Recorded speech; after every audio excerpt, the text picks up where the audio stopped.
फतुइज़्ज़ु मन तशाउ व तुज़िल्लु मन तशाउ। जनाब, पूरी दुनिया समेत पाकिस्तान के लिए एक तारीखी दिन है, और वो भी सिर्फ और सिर्फ पाकिस्तान की वजह से, क्योंकि पाकिस्तान की वजह से ही आज आउटस्टैंडिंग डिप्लोमेसी का जो मुजाहिरा किया गया है उसका क्रेडिट सिर्फ और सिर्फ वज़ीर आज़म शहबाज शरीफ और फील्ड मार्शल सैयद आसिम मुनीर साहब के ही सर पर सहरा जाता है। 2 हफ्ते के लिए सीज़ फायर हो चुकी है। जनाब, आगे देखना यह है कि इस्लामाबाद एकॉर्ड में ये मुज़ाकरात कामयाब किस हद तक होते हैं, और इसके अलावा ये initial seize fire permanent seize fire की तरफ कैसे बढ़ती है। और इसी हवाले से आज हमने इन्वाइट किया अपने पॉडकास्ट में तनवीर अहमद, जो कि पाकिस्तान अमेरिकन बिजनेसमैन है और अमेरिका की सियासत में गहरी नज़र भी रखते हैं। अस्सलाम वालेकुम तनवीर साहब, कैसे हैं आप? जी वाम साहब, thank you for having me. Tanveer साहब, वज़ीर आज़म का रात गए ट्वीट बहुत अहम था। पूरी दुनिया में तहलका मच गया था, क्योंकि जाहिर है कल दिन से शुरू हुआ और रात तक राब्ते जारी रहे। आपको क्या लगता है कि इस टाइम पाकिस्तान के लिए कितनी बड़ी अचीवमेंट है ये? मेरा ख्याल है कि पाकिस्तान की हिस्ट्री में ये सबसे ज़्यादा एक जो गोल्डन अपॉर्चुनिटी आई है वो यही आई है। एंड अगेन, जैसे कि आपने बात ही शुरू की, जो जिसको चाहे अल्लाह इज़्ज़त दे, जिसको चाहे अल्लाह ज़िल्लत दे, तो ये जो एक पाकिस्तान की तारीख में एक सुनहरा दौर आया है, हाँ। जिसमें हमारे field marshal general Asim Munir साहब हैं या प्राइम मिनिस्टर शहबाज शरीफ साहब हैं, जो इन्होंने जो भी एक फ़ॉरेन की जो डिप्लोमेसी थी, एक पाकिस्तान की जो फॉरेन पॉलिसी को एक तब्दील जिस तरीके से किया है, वो एक बड़ी खुशाइन बात है पाकिस्तान के लिए। अब जैसा कि अब हम सब जानते हैं कि जो एक सीज़ फायर हो गई है, और आज वाइट हाउस से भी ना एक ट्वीट आ गई है जिसमें भी उन्होंने बड़े क्लियरली लफ्ज़ों में बात की है कि किस तरीके से ना फील्ड मार्शल आसिम मुनीर साहब या प्राइम मिनिस्टर शहबाज शरीफ साहब ने क्रेडिट दिया गया। मज़े की बात, शायद अभी तक आपको पता नहीं हो, फॉर्मर इटालियन प्राइम मिनिस्टर हैं, हाँ। जिन्होंने पाकिस्तान को नोबेल प्राइज़ के लिए भी नामजद कर दिया है। तो ये एक पाकिस्तान के लिए ना बड़ी खुशाइन बात है। अब उसको अगर थोड़ा सा आप इसको मुख्तलिफ तरीके से देखें तो हमारे हमसाया मुल्क जो है वहाँ पे तो मातम बिछा हुआ है। तो हम कल से वीडियोस देख रहे हैं, उनकी जो न्यूज़ चैनल्स की वीडियोस आ रही हैं, वहाँ पे सफ़े मातम बिछा हुआ है, और यकीनन बिछना भी चाहिए, क्योंकि हम देखते हैं कि जब अमेरिका की और इसराइल की ईरान पर बमबारी जा रही थी, जंग जारी थी, उस टाइम पाकिस्तान सिर्फ और सिर्फ अमन की बात कर रहा था, सीज़ फायर की बात कर रहा था। उस टाइम पे पूरी दुनिया की नज़रें पाकिस्तान पर थी, लेकिन किसी ने भी इंडिया को पूछा ही नहीं, इंडिया को बिल्कुल लिफ्ट ही नहीं करवाई। इस टाइम पे मोदी का क्या स्टैंड है, क्या टेक है? देखिए, सबसे बड़ी बात जो है ना वो यही है कि जी इस्लाम को अगर देखा जाए ना तो एक बड़ा पुरअमन मज़हब है। आप क्रिश्चियनिटी को देख लें, ज्यूश को देख लें, या कोई और भी दुनिया का रिलीजन है, अगर कोई अमन का पैगाम देता है तो वो सिर्फ इस्लाम देता है। बिल्कुल ठीक है। अब जब आप मुसलमान होके एक इस्लाम को लेके अमन का पैगाम सबके सामने लेके जाएंगे, और उसकी सबसे बड़ी मिसाल क्या थी कि जब इंडिया और पाकिस्तान की जंग चल रही थी तो 20 तैयारे जो पाकिस्तान एयरफोर्स ने उनके लॉक किए हुए थे, दुनिया को मैसेज देने के लिए, हाँ। उन्होंने 20 को नहीं मारा, हालांकि वो 20 को मार सकते थे, लेकिन उन्होंने 7 निशाने मारे और वो कामयाब हुए। अल्लाह ताला ने बड़ी इज्जत रखी, लेकिन उसके साथ साथ एक मैसेज यही दिया, हाँ। इंडिया को भी और पूरे वर्ल्ड को भी, कि हम एक पुरअमन कौम है, हम अमन चाहते हैं, और यही हमारा एक मैसेज है कि हम ने 20 उनके तैयारे नहीं गिराए। बिल्कुल ऐसे ही है। ये चीज जो थी ना वो पाकिस्तान को लेके ना आगे उभरी, और उस तरीके से जिस तरह के पाकिस्तान की एक पिज़राई पिछले 70-78 साल में नहीं हो सकी थी, वो इस चीज से हुई। कहते हैं आपको अपना लोहा मनवाना पड़ता है। बिल्कुल। तो पाकिस्तान ने ना उस जंग में अपना लोहा मनवाया, और उसका क्रेडिट हम अपनी पाकिस्तान एयरफोर्स को भी, field marshal general Asim Munir साहब को भी देते हैं, और ऑब्वियसली पाक अफवाज को भी देते हैं। और उसके साथ साथ देखे एक प्राइम मिनिस्टर, देखे पाकिस्तान एक जमहूरी मुल्क है, जमहूरियत के तकाजे में जो प्राइम मिनिस्टर साहब ने भी एक डिसीजन लिया था, जो फील्ड मार्शल साहब को एक गो हेड दी थी, उनकी अगर वो ना दी गई होती, अगर आप उसी को देखें तो 2019 में भी पुलवामा का एक अटैक हुआ, हाँ। था, तो उस वक्त वो इजाजत नहीं दी गई थी। अच्छा, उस टाइम भी पाकिस्तान पर इल्ज़ाम तराशी की गई थी, और अगर चले पुलवामा का वाक़या तो 2019 में हुआ, लेकिन अगर हम 1 महीने पहले की भी बात करते हैं जब ईरान का और इसराइल का मामला ख़राब होना शुरू हुए, उस टाइम पे भी नरेंद्र मोदी ने इसराइल का दौरा किया था और उस टाइम इस जंग को बढ़ावा दिया था। जबकि दूसरी तरफ हम देखते हैं कि पाकिस्तान ने उस टाइम भी अमन की ही बात की थी, सीज़ फायर की ही बात की। बिल्कुल ऐसा ही है, लेकिन देखिए आपको फिर एक स्टैंड लेना पड़ता है। उस वक्त अगर पाकिस्तान ने अमन की बात की थी, लेकिन they did not stand behind their words. अगर आप 2019 की बात करें, इस वक्त फर्क ये आया कि when Pakistan took their stands that we want peace in the entire world, they stood up with their words. वो अमेरिका में या इंग्लिश में ना एक कहावत मशहूर है, stay on walk the talk. ठीक है, जो कहते हो वो करो। तो वो पाकिस्तान ने ना एक मिसाल कायम की है कि जो हम कहते हैं कि हम अमन का एक पैगाम लेके चलना चाहते हैं, तो उस पे वो खड़े भी रहे हैं। और आज देखें अल्लाह ताला ने कैसी इज्जत रखी। कभी किसी ने सोचा था कि अगर ईरान की, इसराइल की और अमेरिका की जंग हो रही है और जीत पाकिस्तान जाए? बिल्कुल। और क्रेडिट जो है ना हमारी पाक फौज ले जाए और प्राइम मिनिस्टर ले जाए, उनका क्रेडिट बनता भी है। तनवीर साहब, आउटस्टैंडिंग डिप्लोमेसी की वजह से आज ये तारीखी दिन पाकिस्तान देख रहा है। आपको क्या लगता है कि 10 अप्रैल को जुम्मे वाले दिन जब इस्लामाबाद अकॉर्ड के कौन कौन सी ऐसी शराइत होंगी जो अमेरिका मानेगा इनिशियल सीज फायर को परमानेंट सीज फायर करने के लिए? देखिए, अमेरिका ने मेरे ख्याल में अभी जो जंग रोकती है ना, वो जिस तरीके से जो अमेरिकन डिप्लोमेसी को मैं समझता हूँ ना, they have agreed on everything right now, with the exception of one thing, जो कि ईरान ने जो एक रखी थी कि जो भी शिप यहाँ से गुजरेगा उसका हम $2 मिलियन चार्ज करेंगे। आई थिंक यहाँ पे ना आके थोड़ी सी नेगोशिएशन वगैरह होगी, बाकी जो चीजें हैं ना वो सारी मान ली गई हैं, इसीलिए ये सीज फायर हुआ है।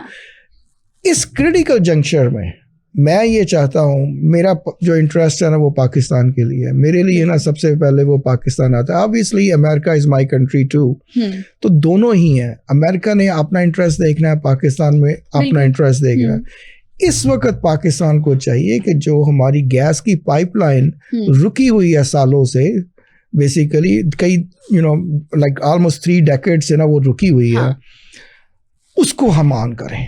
अगर पाकिस्तान की हमने तरक्की के लिए ना एक और कदम भी आगे बढ़ाना ना, तो ये गैस लाइन जो है ना पाकिस्तान की तरक्की के लिए ना बहुत अहम किरदार अदा कर सकती है। इसके अलावा अभी देखें कि चाइना ईरान से जो ऑयल खरीदता है वो ऑलमोस्ट 15 to 20% डिस्काउंट रेट पे खरीदता है। बिल्कुल। तो मैं ये नहीं कह रहा कि पाकिस्तान को भी ईरान डिस्काउंट रेट पे दे, लेकिन थोड़ा सा तो फेवर पाकिस्तान को इस चीज की लेनी चाहिए, क्रेडिट लेना चाहिए। और फिर ट्रांसपोर्टेशन पाकिस्तान की कम होगी तो ऑब्वियसली पाकिस्तान का इंटरेस्ट अच्छा होगा। सबसे अच्छी बात देखें ये भी हो सकती है, जब ये पैक्ट सारा साइन हो रहा होगा ना, तो हमें अपना माजी नहीं भूलना चाहिए। माजी में हमारे ईरान के साथ कोई ताल्लुकात अच्छे नहीं रहे हैं, क्योंकि इंडिया और ईरान का एक अलायंस था, अब वो अलायंस एक टूट गया। नया अलायंस जो बनने जा रहा है उसमें पाकिस्तान की जो फॉरेन पॉलिसी है, फॉरेन डिप्लोमेसी है ना, उनको ये चाहिए ईरान, टर्की, कतर है, सऊदी अरब है, ओमान है, इसके अलावा इंडोनेशिया, ये जो बड़े बड़े इस्लामी ममालिक है ना, इनको इस एक बड़ी जल्दी कॉन्फ्रेंस बुलानी चाहिए। और एक यूनिटी का मैसेज जाना चाहिए। देखिए यूरोप में क्या हुआ है, यूरोप में एक यूरोपियन यूनियन बनी हुई है, लेकिन हमें भी जो है ना इस रीजन में पीस रखने के लिए ना एक यूनियन बनानी चाहिए, और उस यूनियन में पाकिस्तान लीड करे, ताकि कल को कुछ भी हो पाकिस्तान अपना किरदार अच्छे से प्ले कर सके। सजेशंस दे दी कि पाकिस्तान को क्या करना चाहिए, लेकिन अभी आप बात कर रहे थे अमेरिका की। अमेरिका ने जो 10 निकात है उसमें से काफ़ी हद तक निकात मान ली हैं। आपको क्या लग रहा है कि ईरान के लिए विन विन सिचुएशन तो नहीं है इस टाइम? क्योंकि इस टाइम अगर हम बात करें अमेरिका की, तो अमेरिका ने बिल्कुल भी किसी जगह पे ये नहीं कहा कि हम इनके मुतालबात ये निकात नहीं मानते हैं, बल्कि एक ट्वीट CNN की तरफ से रिपोर्ट किया गया कि JD Vance भी इस्लामाबाद आएंगे और इस टाइम पे वो सारे के सारे निकात मानने के लिए तैयार हैं। तो अमेरिका से ज़्यादा तो इस ईरान की जीत है यहाँ पर। देखिए, कोई भी कंट्री इस वक्त इस पोजीशन में नहीं है कि वो अपनी डिफीट या अपनी हार को तस्लीम करे। ठीक है। और स्पेशली अमेरिका तो कभी भी नहीं करेगा। हाँ, ईरान की कोशिश ये है कि वो अपनी जीत तस्लीम करे, अमेरिका ठीक की है। अपनी कोशिश है। अब जिस तरीके से दोनों की अपनी अपनी स्टेटमेंट्स आएंगी ना, दोनों ने बोलना कि जी हम जंग जीत गए हैं। मसला आ जाता है कि जी हमने सीज फायर करनी है, किन निकात पे करनी है, बिल्कुल, ठीक है। वो निकात ऑलरेडी तय हो चुके हैं, और इसमें जो सबसे ज्यादा एक कलीदी किरदार अदा किया वो पाकिस्तान ने किया है। हाँ, और अब मेरा नहीं ख्याल कि जो अमेरिका को इस चीज से पीछे हटना चाहिए, हाँ। लेकिन सेफ एग्जिट करने के लिए ना अमेरिका ने सिर्फ यही बात करनी है कि जी जंग हम जीत गए हैं, ठीक जो है। हम चाहते थे वो हो गया। अब अगर आप प्रेसिडेंट ट्रम्प के जो उनका सोशल ट्रूथ का जो अकाउंट है उस पे देखे, जो उन्होंने वहां पे ट्वीट किया है वो यही की है कि जो हम चाहते थे हमने वो अचीव कर लिया, ठीक है। इसलिए हम जो है ना वो सीज फायर की तरफ जा रहे हैं। ठीक है।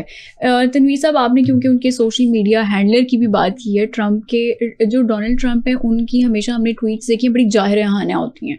देखिए पहले तो हमें ये समझना चाहिए जो उनका जो सोशल मीडिया जो ट्रुथ है ना वो उनका अपना है, वो पब्लिक डोमेन इस तरह की नहीं है जिस तरह के हम एक्स है फॉर्मरली नोन एज ट्विटर, ठीक है। वो उस तरह का वो उनका वो प्लेटफॉर्म नहीं है, उनका एक अपना बनाया गया है। अगर उन्होंने जो भी वो गालियां दी जैसे कि आपने जिक्र किया वो ट्रुथ पे की हैं, वो एक्स पे नहीं की, ठीक है। तो एक्स पे जब कोई चीज जाती है तो फिर पूरी ऑफिशियल सी हो जाती है। चलिए मैं एक छोटी सी मीडिया पे तो आ गया ना, मैं एक छोटी सी रजिस्टर तो हो गई, नहीं वो ठीक है आगे। मैं एक छोटी सी एग्जांपल उसी के रिलेटेड एक देता हूं कि 2021 में उस वक्त अमेरिकन प्रेसिडेंट जो बाइडन थे, उन्होंने ना एक स्टेटमेंट पाकिस्तान के बारे में ना बड़ी दे दी थी कि पाकिस्तान जो है ना वो एक बड़ा टेररिस्ट कंट्री है, ये होगा। 2 दिन के बाद व्हाइट हाउस ने वो स्टेटमेंट वापस ले ली कि जी ये ऑफिशियल अकाउंट से नहीं गई है, ये उनकी ऑफिशियल स्टेटमेंट नहीं है, वो एक इवेंट में गए हुए तो वहां पे उन्होंने बात कर दी है। तो इसी तरीके से अगर जो ट्रुथ है ना वो एक ऑफिशियल स्टेटमेंट नहीं है, जो ऑफिशियल स्टेटमेंट आज आई है जो व्हाइट हाउस से भी आई है या उनके अपने अकाउंट से आई है वो एक डिफरेंट है, उसमें वो आपको वो गालियां नजर नहीं है। अब रही बात जो आपका जो दूसरा क्वेश्चन था कि उनकी पॉपुलैरिटी में कोई फर्क पड़ेगा कि नहीं पड़ेगा, देखिए ये उनकी लास्ट टर्म है, उनको इस वक्त कुछ नहीं है। जब वो पहली टर्म में भी आए थे तो उन्होंने ना एक ही बात रखी थी, I want to make America great again, ठीक है। वो उस तरीके पे चले हुए हैं कि भाई इस जंग में उनको क्या फायदा होगा, ठीक है। मेरी नजर में ये जो ईरान जो भी चार्ज करेगा, I strongly believe America will keep their share in it. अच्छा, ठीक है। ये हो ही नहीं सकता ना। हाँ। और सबसे ज्यादा ये जो सिक्योर करेंगे, देखिए ईरान चाइना को जो ऑयल दे रहा था वो युआन में दे रहा था, वो डॉलर्स में नहीं दे रहा था। सो आई स्ट्रांगली बिलीव कि ये भी एक छोटी सी ना निगोशिएशन पे बाद में आएगी कि भाई आपने इसको वो डॉलर्स में ही देना है, ताकि जो इनके एक पेट्रो डॉलर है, हाँ। जो इनको उसमें से रॉयल्टी मिलती है, हाँ। तो वो मिलती रहे। तो अमेरिका ने अगर ये अचीव कर लिया, हाँ। तो उन्होंने तो उस पर डंके बजाने शुरू कर देने हैं कि देखो जी हमने तो वो चाइनीज करेंसी से उठा के हमने तो डॉलर में ले गए। तो हमारी आपकी इंफॉर्मेशन है, ये एनालिसिस है, ये मेरी आप जो मर्जी ख्याल है, मेरे एक एनालिसिस है, ठीक है, जो कि मैं एक बड़ा इसको स्टडी करके जो मैं आपको बता रहा हूँ, ये मेरे एक एनालिसिस है कि ये होगा। ठीक है। अच्छा तनवीर साहब, जेडी वेंस का मुहतात रवैया सिर्फ सियासी हिकमत अमली है या ये वो वाकई इस जंग के खिलाफ हैं, आपको क्या लगता है? देखिए अगर आप देखें तो उनकी जो मिसेज हैं वो इंडियन डिसेंट की है, तो पीछे से इंडियन लॉबी का भी बहुत बड़ा हाथ था, ठीक है।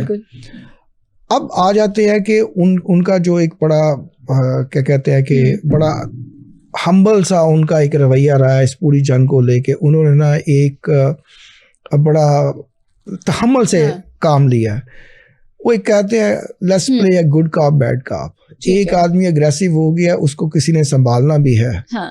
तो this is a true leadership. अगर आप देखें ना तो प्रेसिडेंट ट्रम्प की this is a completely true leadership कि अगर मैं थोड़ा सा अग्रेसिव हो रहा हूँ, मेरा जो डिप्टी है वो उसको कवर अप कर लेगा, ठीक है। तो इस तरीके से ना आपकी ना एक हिकमत अमली चलती रहती है। चलो यार उस वक्त एक आदमी को गुस्सा आ गया पर दूसरे ने कवर कर लिया, गुड कॉप बैड कॉप कर रहे हैं ना, ठीक है। तो वो वही बात चल रही है। And I think this is a perfect policy and I think president Trump has done a ट्रेमेंडस job maintaining that relationship with the entire world. ठीक है। तनवीर साहब, मार्को रूबियो का ईरान के खिलाफ हमेशा हमने सख्त मौक़िफ़ देखा है। आपको क्या लगता है कि वो इस जंग को तीसरी आलमी जंग की तरफ बदल सकते हैं, धकेल सकते हैं? नहीं, मेरा नहीं ख्याल कि उनकी किसी भी अमेरिका की भी कोई इंटेंशन है। ठीक है। कि इस वक्त दुनिया के जो हालात हुए पड़े हैं वो कोई भी नहीं चाहता, और उसकी सबसे बड़ी वजह यही है कि जब ये जंग शुरू हुई, शुरू में ब्रिटेन भी नहीं आया, यूरोप ने भी इनकार कर दिया, फ्रांस था, जर्मनी था, सभी ने इनकार, इंक्लूडिंग जापान ने भी इनकार कर दिया कि हम इस जंग में शामिल नहीं होना चाहते। तो that was a clear message sent to president of United States कि भाई इस वक्त जो है ना, जो हालात बन रहे हैं, कोई भी नहीं चाहता कि इसको हम थर्ड वर्ल्ड वॉर की तरफ लेके जाए। ठीक है। तनवीर साहब, हमने देखा कि अमेरिका की तरफ से तो मुसलसल बातचीत भी की गई है और सोशल मीडिया पे हमें अपडेट भी किया गया पूरी दुनिया को। इसराइल की तरफ से इतना ज़्यादा हमें देखा नहीं गया कि कोई उन्होंने अपडेट किया गया हो सीज़ फायर की तरफ से। तो आपको क्या लगता है कि क्या इसराइल नहीं चाहता कि सीज़ फायर हो? देखिए, इसराइल का जो एक प्लान था कि किसी तरीके से ना, शुरू से अगर पिछले 30 सालों की अगर आप हिस्ट्री देखें तो इसराइल हमेशा ही कहता रहा कि उसको अगर किसी से खतरा है तो वो ईरान से ही है। ठीक है। अब अगर उसको एक मौका मिला है तो आपने इतने क्वेश्चन पूछ लिए, मैं भी आपसे एक क्वेश्चन कर लेता हूँ। आपको पता हो कि मुझे इससे खतरा है और आपको एक मौका मिल जाए उसको मारने का, तो क्या आप चुप बैठेंगे? आप कभी भी नहीं चुप बैठेंगे। आपका कोशिश यही होगी ना, अभी तो मौका मिला, पहले तो मुझे मौका नहीं मिला, तो लिहाजा इसको खत्म किया जाए। लेकिन आप ये देखिए ना कि इसराइल के साथ अमेरिका का बिल्कुल एक अलायंस था। जैसे ही जंग शुरू हुई, हमने देखा 28 फरवरी को जैसे ही मामलात खराब हुए, उसमें अमेरिका बिल्कुल साथ था। अब ये अमेरिका चाह रहा है कि सीज़ फायर हो जाए, लेकिन इसराइल की तरफ से हमें कोई नज़र नहीं आ रही। ये तो नहीं खतरा हो सकता कि अगर इस्लामाबाद एकॉर्ड में यहाँ पर मुज़ाकरात हों और दूसरी तरफ इसराइल दोबारा अटैक करना शुरू कर? मेरा नहीं ख्याल कि इसराइल, अगर अमेरिका इस वक्त इस जंग में नहीं आता तो इसराइल कभी भी इस जंग में नहीं आता। अच्छा। अब ये देखे ना कि जिस तरीके से पाकिस्तान और सऊदी अरब का एक पैक्ट साइन हुआ पड़ा, अब उसका मतलब ये तो नहीं है कि जी जिस तरीके से पाकिस्तान ने ना एक बड़ी अच्छी सी फॉरेन डिप्लोमेसी की कि जी सऊदीया से भी बात करते रहे। अब आपने देखा भी होगा कि प्राइम मिनिस्टर शहबाज शरीफ साहब अचानक चले गए सऊदी अरब, और ये उन्होंने बहुत अच्छा कदम उठाया कि वहाँ पे जाके अपना एक पाकिस्तान का नैरेटिव भी रखा। फिर ईरान के साथ भी आपने खबरों में सुना होगा कि जी पाकिस्तान अपना बड़ा किरदार अदा करता रहा है। दोनों तरफ मुसलमान मुल्क हैं, तो हम किसकी तरफ जाएंगे? तो इस तरीके से ना पाकिस्तान की जो सिचुएशन थी ना, तो वो अब जो पैक्ट साइन हुआ उसमें ये तो नहीं लिखा हुआ कि जी हम जो है ना आप जानबूझ के किसी के साथ एक कोई बात हो जाएगी और हम मुसलमान मुल्क के अगेंस्ट चले जाएंगे। तो देखिए, यूरोपियन यूनियन में क्या है, जो पहले भी मैंने बात की है और जो मैंने एक तजवीज़ भी दिया कि इस वक्त पाकिस्तान को लीड लेके इन मुल्कों के साथ अपना एक पैक्ट साइन करना चाहिए, कि यूनिटी पे आना चाहिए, अलायंस बनाना चाहिए, ताकि वो अलायंस की वजह से सबको ये डर हो कि अगर एक मुल्क के साथ हमने कोई शरारत की या कोई इस तरह का कोई काम किया तो सारे के सारे मिल जाएंगे। ठीक है। लेकिन तनवीर साहब, ये देखिए ना कि 28 फरवरी को जैसे मामलात ख़राब हुए थे तो अमेरिका ने उसके बाद बोला था कि हमने अपना हदफ कंप्लीट कर लिया है, रजीम चेंज कर था। लेकिन इसराइल उस टाइम पे इसराइल ये कह रहा था कि हमने तो अभी तक अपना हदफ नहीं अचीव किया। तो इसका मतलब ये है कि अमेरिका और इसराइल के दरमियान भी अभी कोई कॉन्ट्राडिक्शन है, कॉन्ट्राडिक्शन, मामलात खराब हो सकते हैं। बिल्कुल सही कहा आपने, कॉन्ट्राडिक्शन शुरू से ही रही है। आई थिंक ये सारे का सारा जो हुआ ना, ये मिसकैलकुलेशन से हुआ है। चले हम थोड़ा सा इसको पहले देखते हैं कि जिस तरीके से वेनेजुएला में ये सारा हुआ, आई थिंक वो पूरा उनकी एक कैलकुलेटेड था। ईरान पे को लेके ना उनकी इतनी जो थी ना मिसकैलकुलेशन हुई है, ठीक है, उसको लेके अब ईरान के पास ये सलाहियतें कहाँ से आई हैं ना। देखिए, जब आप इस तरह की कोई जो चीज़ें होती हैं ना, तो जो रास्ते चलने वाले होते हैं ना, देखने वाले होते हैं ना, वो भी अपनी कोई ना कोई सलाह देते हैं, या कोई आपको कोई टूल्स दे दिए, किसी ने कोई औजार दे दिया। तो यहाँ पे भी ना काफ़ी सारे सिचुएशन इस तरह हो गई थी। अब ईरान के पास इस तरह के जो जिस तरीके से उन्होंने जो F-35 जो B-2 बॉम्बर्स है उनको निशाना बना लिया, तो ये टेक्नोलॉजी जो है ना, ये कहाँ से आती है? अब टेक्नोलॉजी की अगर आप बात करें तो दुनिया में सिर्फ 4 कंट्रीज ऐसे हैं जिनके पास GPS टेक्नोलॉजी है, जो एक प्रिसाइजली जो हिडिंग होती है ना, वो अमेरिका है, चाइना है, रशिया, ब्रिटेन है, बिल्कुल ठीक है। अब ब्रिटेन ने जो एक ट्रीटी साइन की हुई है वो फ्रांस के साथ भी की हुई है, जर्मनी के साथ भी की हुई है कि अगर उनको जरूरत पड़े तो वो दे सकते हैं। अब इनके अलावा ये ट्रीटी किसी के पास साइन नहीं की हुई। पाकिस्तान की खुशकिस्मती ये है कि चाइना की वजह से वो टेक्नोलॉजी पाकिस्तान के पास भी है, ठीक है, लेकिन इंडिया के पास वो नहीं है। रशिया कभी भी नहीं देगा। क्या अमेरिका आपको लगता है इंडिया को वो टेक्नोलॉजी देगा? नहीं देगा ना। तो मेरा सिर्फ कहने का मकसद सिर्फ यही है बार बार कि पाकिस्तान के पास जो अभी इतनी अच्छी अपॉर्चुनिटी आई है इसको अवेल करें, और ताकि जो एक हमारा अलायंस पूरे मुल्कों के साथ बने, जो दुश्मन है ना हमारे, वो हमारी तरफ जो है ना बुरी नजर से देख ना सके। लड़ना बड़ी दूर की बात है, देख ना सके। बिल्कुल। तनवीर साहब, आपको क्या लगता है कि जो अमेरिका की और इसराइल की ईरान के साथ जंग चल रही थी उसका कोई इम्पैक्ट पड़ेगा यूएस इलेक्शन में, क्योंकि आगे इलेक्शंस भी आ रहे हैं? डेफिनेटली पड़ेगा। हाँ। इसको मैं रिलेट करता हूँ 1991 की वार को लेके। अच्छा। जब उस वक्त प्रेसिडेंट बुश सीनियर थे, तो उस वक्त इराक और कुवैत का कॉन्फ्लिक्ट चल रहा था ना। हाँ। तो उन्होंने बड़ा इन एंड आउट किया था। ये तो बड़ी ड्रैग हो गई है, तकरीबन 40-42 दिन की वार हो गई है उस वक्त। If I recall it correctly, I think that was done in about 3 to 5 days. It was completely in and out. उसका इतना बड़ा इम्पैक्ट पड़ा था कि it was a landslide, and that's how President Bill Clinton came in. तो इस वक्त भी जो है ना मिड टर्म इलेक्शन आ रहे हैं। Difference between 1991 and now is कि उस वक्त वो बेसिकली इलेक्शन ईयर था। इस वक्त मिड टर्म है। मिड टर्म में डेफिनेटली जो कांग्रेस है वो डेमोक्रेट से छिन सकती है। सेनेट में मेरे ख्याल में ना ये टाई हो जाएगा। अगर वो टाई होता है तो vice president, according to the American constitution, वहाँ पे वाइस प्रेसिडेंट के पास ये होता है कि वो टाई जो है ना टाई को अपना वोट दे के मेजॉरिटी में तब्दील कर सकते हैं। तो इन मेजॉरिटी रिपब्लिकन सेनेट में रहेंगे, लेकिन कांग्रेस में ना बड़ा मुश्किल है इस वक्त उनका रहना। तो तनवीर साहब, आपको क्या लगता है कि मार्को रूबियो और जो जेडी वेंस हैं, क्या वो आमने सामने आ सकते हैं यूएस इलेक्शंस में? देखिए, ये दोनों अच्छे कैंडिडेट हैं। I like both. I think इनमें दोनों में एक ऐसी क्वालिटीज हैं कि ये जो प्रेसिडेंट जो है ना बन सकते हैं आगे 2000 जब 28 में इलेक्शन होंगे, so they will definitely be the candidate. पर अगर आप अमेरिकन हिस्ट्री को थोड़ा सा जायजा लें, तो मेरे ख्याल में मार्को रूबियो जो है ना वो थोड़े से ज्यादा स्ट्रॉन्ग कैंडिडेट हो सकते हैं, ठीक है, over JD Vance. Even though उनके पास 4 साल का वाइस प्रेसिडेंसी का होगा, लेकिन देखिए वाइस प्रेसिडेंसी का जो मेन रोल होता है basically to backup president. Marco Rubio जो है ना वो बेसिकली फॉरेन सेक्रेटरी हैं, तो उनके पास एक ज्यादा एक्सपीरियंस है दुनिया को देखने का। तो मेरे ख्याल में उनका जो एक रेज्यूमे है वो ज्यादा स्ट्रॉन्ग है। तो ये जो मिड टर्म इलेक्शंस हैं, क्या इसमें जंग असरअंदाज हो सकती है ट्रम्प की सदारत के लिए भी? वो देखिए, वो तो अभी भी हो सकती है, क्योंकि एक कांग्रेसमैन ने ना ऑलरेडी इम्पीचमेंट के ना कुछ मेरा ख्याल है 15 निकात डाल दी हैं। ठीक है। तो लेकिन अगर देखें तो अमेरिकन हिस्ट्री में अभी तक इस चीज को लेके ना कोई इम्पीचमेंट सामने नहीं आई है। वो देखा जाए तो वो बिल क्लिंटन के ऊपर भी इस वक्त इम्पीचमेंट डाली गई थी, लेकिन वो उसका कोई फैसला नहीं आएगा। और मेरा नहीं ख्याल कि अभी भी ये आएगा। और प्रेसिडेंट ट्रम्प जो है ना वो अपने 4 साल पूरे जरूर करेंगे। ठीक है। अच्छा, चाइना और रशिया का जो इस जंग में क्वाइट रोल है, चाहे वो इंटेलिजेंस बेस्ड हो या किसी और भी तरीके से हो सकता है, आपको क्या लगता है कि वो सीज फायर में इस टाइम मददगार साबित हो सकते हैं?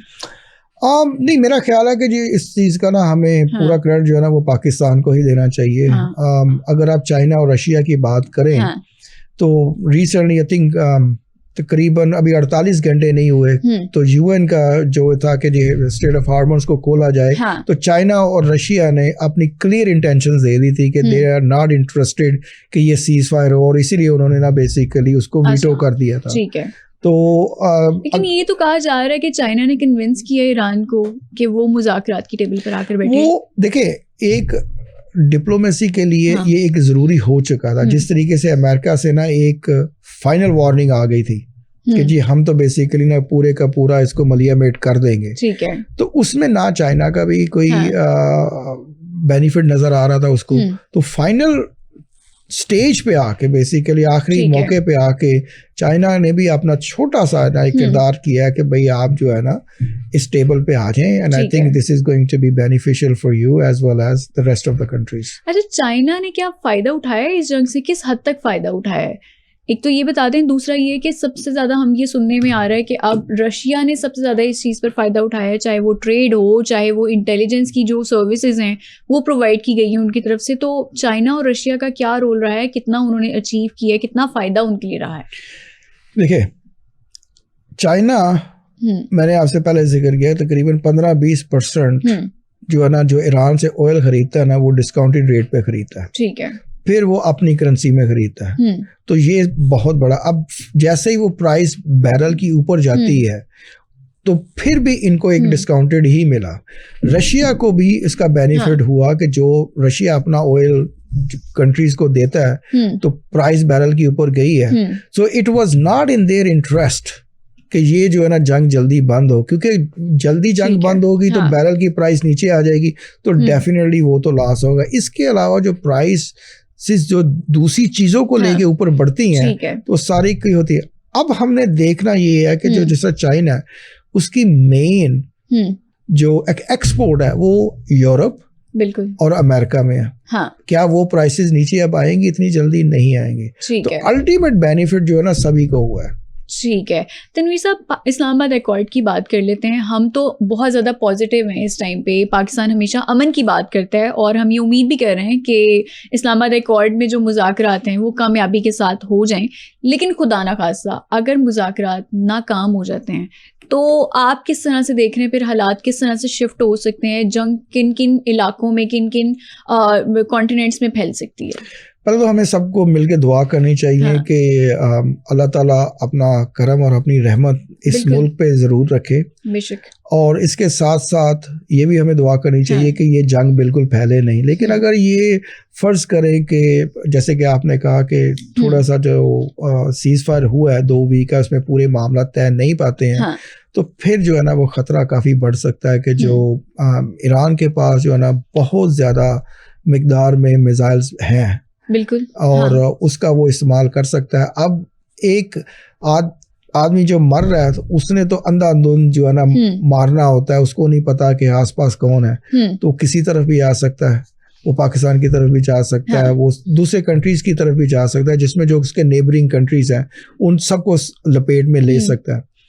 तो मेरी तो दुआ यही है कि ये हम जो है ना अच्छा बोले और दुआ यही करें कि उस मामलात की तरफ ये ना जाए। ठीक है। ये जो 2 वीक मिले हैं और आई एम पॉजिटिव कि जो हमारी क़यादत है जो फॉरेन पॉलिसी है इसमें अपना भरपूर पहले भी किरदार अदा किया, अब भी करेंगे और इंशाल्लाह आप देखेंगी कि पाकिस्तान ही सुरखरू होगा इसको कंप्लीट ख़त्म करने में। बिल्कुल जनाब, हम तो पॉजिटिव हैं और पाकिस्तान भी इस टाइम बहुत ज़्यादा पॉजिटिव है। जंगों की बात चल रही है तनवीर साहब, एक और सवाल आपसे करूंगी, वो ये है कि इमरान खान और सिस्टम की जो जंग चल रही है आपको उसमें सीज फायर नजर आ रहा है? देखिए सीज फायर वहां पे होता है जहां पे ना कुछ कोई लड़ाई की वजह हो। ठीक है। लड़ाई की वजह ही नहीं है। देखिए हमें सबसे ज्यादा ये सोचना चाहिए कि हमारा इंटरेस्ट किस चीज में है। मैं ये हमेशा से यही कहता हूँ कि Pakistan comes first and Pakistan is above everything. बिल्कुल। अब पाकिस्तान के लिए अगर मुझे किसी जगह पे थोड़ा सा झुकना पड़े तो इसमें कोई बुराई नहीं है, मेरी खुद की जीत है। ठीक है। जिस दिन ये चीज समझ आ गई तो हमें हमारे को सीज फायर हो जाएगा। Difference between a leader and a star is a leader creates leaders and a star creates followers. तो यहाँ पे आके ना वो बात खत्म हो जाती है कि अब आप अगर लीडर हैं तो आपकी लीडरशिप क्वालिटीज में कॉम्प्रोमाइज करना थोड़ा सा बहुत अहम किरदार अदा करता है। स्टार जब होता है ना वो कहता है नहीं जी मैं नहीं कॉम्प्रोमाइज करूंगा। ठीक है। ईगो है उसके अंदर, उसमें बड़ी ईगो होती है। अब वो ईगो, मैं ये नहीं कह रहा कि खान साहब में वो ईगो है, मसला सिर्फ यही आता है कि स्टारडम वर्सेस लीडरशिप। ठीक है। आप उसकी डेफिनेशन देख रहे हैं कि स्टारडम की डेफिनेशन क्या है और लीडरशिप की डेफिनेशन क्या है। It's all about how do you want and where do you want and what do you want to compromise.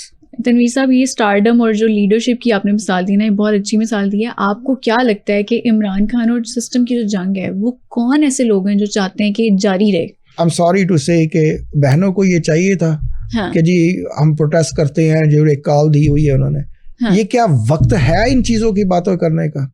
ठीक है। क्या आप मुल्क के साथ हैं? इस वक्त पाकिस्तान एक पूरी दुनिया की अट्रैक्शन बना हुआ है और आप उसी अट्रैक्शन में ना वो रंग में भंग डाल रहे हैं।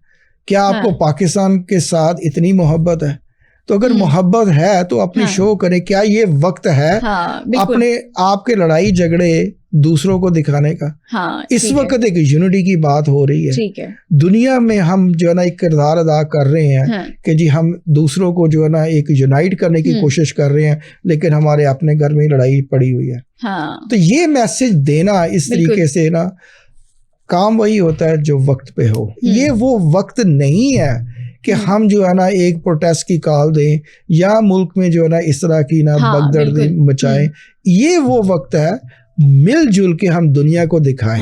ईरान की क्या सच्ची अच्छी बात हुई है, वो एक कौम बन के उभरी है। उनकी अच्छी बात ये हुई है, उन्होंने दुनिया को दिखाया हमारे डिफरेंसेस अपनी जगह, लेकिन कोई दूसरा हम पे हमला करेगा ना, हम साथ हैं। बिल्कुल। मैं एक चीज और कोट करूंगा इसमें,